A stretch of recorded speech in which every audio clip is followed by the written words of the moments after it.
I think many of you would probably agree that we have a healthcare crisis. 18% of our gross domestic product is accounted for by the money we spend for taking care of our health. At the present time, 9 out of 10 people 60 years of age and older are consuming at least 1 or more prescription drugs on a regular basis. I'm not one of them, by the way, and I'm more than 60. Neither is my wife taking drugs. Here's a list of diseases, for example, that one can find in the legitimate scientific literature, in the peer-reviewed literature. Here are diseases that have been documented to be affected by a whole food plant-based diet. That is to say, this kind of diet prevents, suspends, that means stops the further progression, or cures all of these diseases.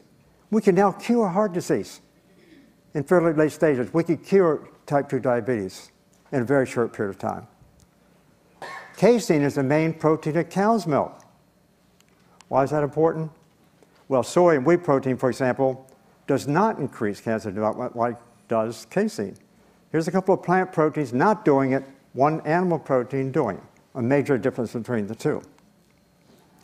So it suggested at that particular point in time the hypothesis that maybe animal protein would promote cancer and plant protein would prevent cancer.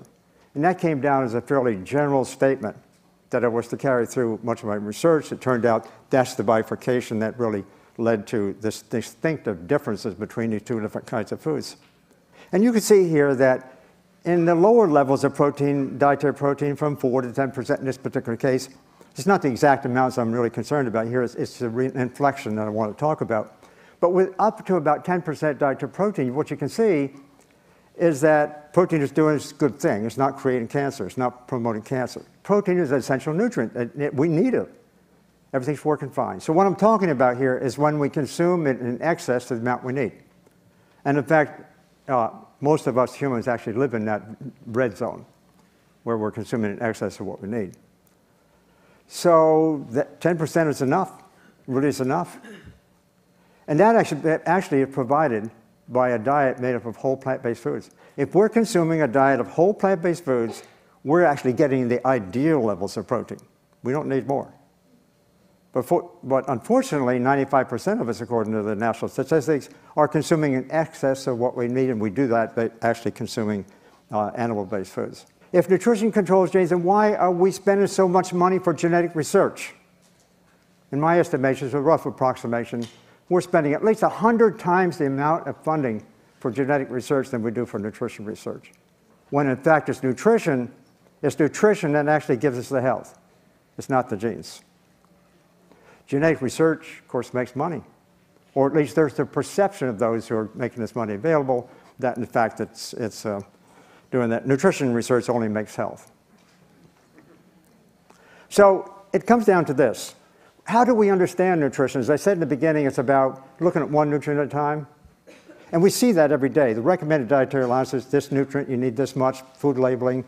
It's actually led to a vitamin supplement industry, as a matter of fact. A $30+ billion industry. We now know that nutrient supplements really don't do the job. That's not what we need.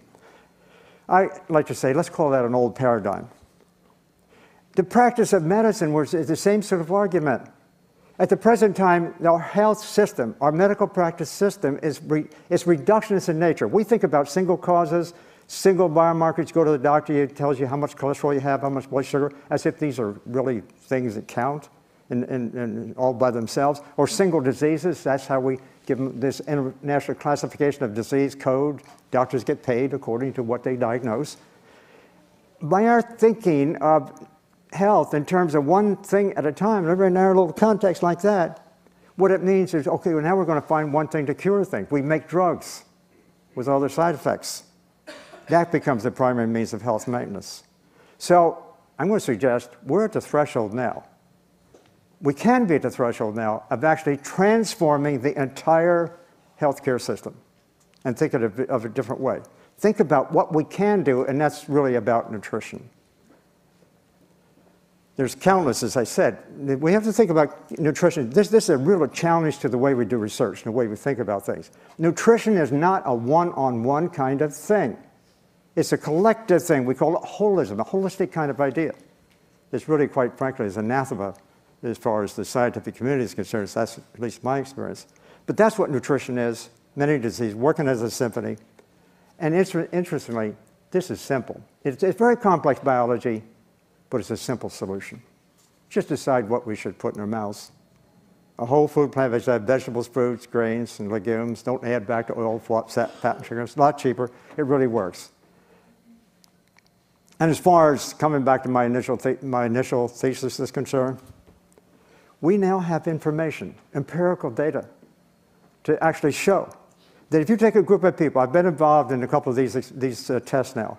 If you take a group of people, give them the right food, the things that happen to us, whether we have a disease or not, are remarkable. You can see these things within a week or two. Cholesterols go down, body weight drops off, and I'm going to say that should be the future of medicine. Or let's say, I don't like the word medicine. Let's say it's the future of food and the future of our health. Thank you.